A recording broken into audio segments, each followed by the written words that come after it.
I think, it's slow right now. In the meetings we had, and I talked to hundreds of bar owners and breweries across the state after and during these roundtables. They all said they needed 3 to 4 days heads up at least. So I think they're just gearing up. This weekend will be the first weekend that we see, kind of what happens and how serious they're going to take it. But I do know this, that after listening to them, and observing them, they know they all have a serious commitment to making health and safety a continuing priority in their businesses. They have to get this right. Yeah, obviously the bars were initially shut down in March when the pandemic first broke out, tried to reopen, and then they were shut down again on June 26th. And they've been shut down for months now since then. What was the deciding factor in keeping bars shut down for as long as you did? Look, I mean, the positivity rates were climbing, and there was absolutely something that was tied to a piece of that. Was it the only factor? No. Was it a big part of it? Absolutely. Would we have had that rise anyway? Probably so. And look, we can armchair quarterback this thing. Hindsight's 2020. There's no playbook on this pandemic. We're writing it as we go. I just know that as it rose, we had to do something different. We couldn't keep control of the crowds that were out there. So closed it down, watched the positivity die off. And so now here we are again.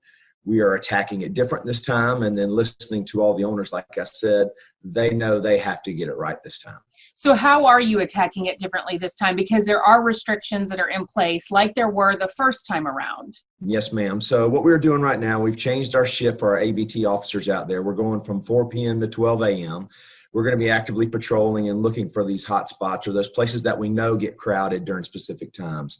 I think taking that proactive approach, going to the bigger towns, perhaps where there's a football game or we know that there's something happening. If we can do that, and then we've already reached out before and we've asked patrons and other owners to say, hey, let us know about those egregious people out there that just don't care. Let us go ahead and tackle that now. And let's suspend those people that aren't cooperating, because we're not going to punish all of the good owners out there who are trying to do it right for just a handful. So one of the that is. And one of the primary rules is limiting capacity to 50% for indoor areas.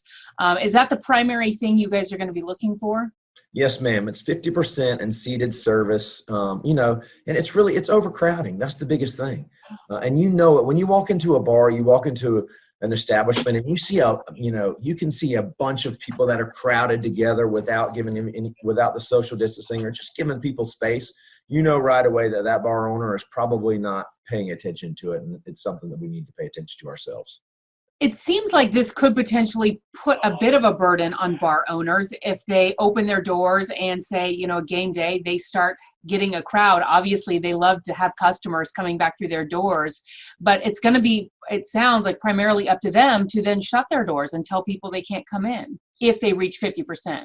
Yes, ma'am, and that is correct. And that is one thing. That's kind of why I'm reaching out and trying to be public about this. Look, if there are people that are not comfortable going outside and they don't want to be in the public in these crowds, then please stay home. If you have a health, something that's attributes to you not being healthy, please stay home and don't throw stones and about these bar owners being open. But on the flip side of that, if you need that social interaction, those patrons that want to go out, they want to be in those bars, then by all means, go out and have a good time and be respectful of the bar owner. Be respectful of other people and their wishes, because that business owner is doing the best that he can. And so we talked about that with the bar owners too. If you have an unruly patron who doesn't want to cooperate, you need to throw him out. It's very simple.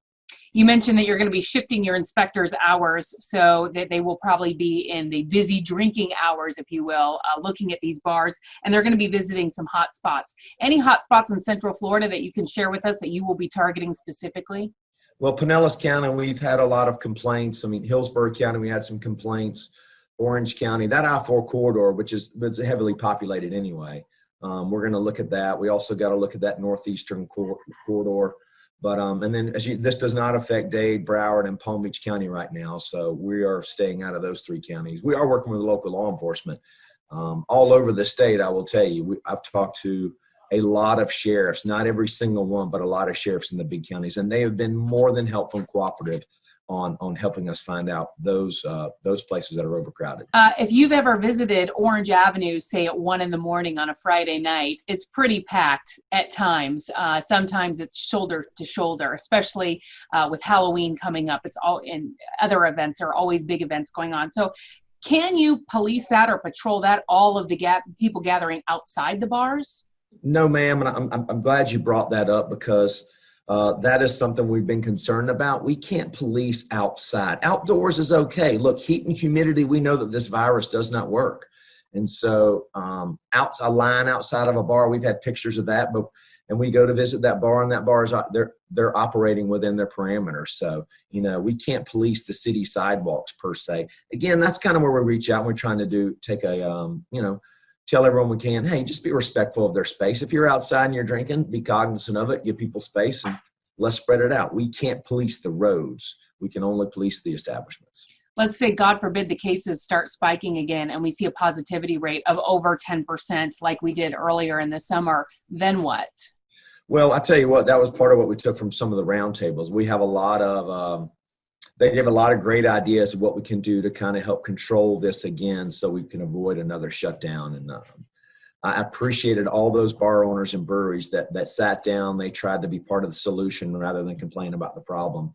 And so we have those in our back pocket here at DBPR, and let's hope that we don't have to do that. But we're going to figure out a way to continue for them to operate in whatever capacity we can and keep the public health and safety at the forefront of our mind, because that's what this is about, trying to find that balance. People have to make a living, but also where we can keep Florida citizens safe. Would you shut them down again if you needed to? I just don't want to do that. No, ma'am. But you can never say never too. But our governor, I support him, and I think he's doing a tremendous job through this. He has said we will not shut down. And so by golly, that's what we'll do. So but I think these bar and brewery owners, they're going to work hard to avoid that for us. Obviously, these bar and brewery owners have taken a huge financial hit, and I know that you extended the liquor license renewals for 3 months, which helped them avoid having to pay some fees. Are you considering giving them a longer extension so they can hold off on paying those to the state? I think we're looking at all options right now. The hospitality industry overall, and particularly the alcohol industry, this portion of it, they've been hit the hardest. I can't tell you how many horrible stories I've heard. People losing their life savings, single mom with 2 kids that can't go wait tables. So many things out there that these people couldn't do because they were closed. We have to find a way to try and make this right somehow. So deferring that payment was a great idea that the governor had. I'm glad that we did that. That came as a direct result of our meetings. Hey, we can't discount the fees yet, but we can defer them. So we're going to try and figure out. The governor's given me the task of, hey, let's figure out some way to try and help these folks out next year. There'll be some legislative action required, but I think we need to find a way to make this right. I imagine you've already had some inspectors out and about since Monday. What are they telling you?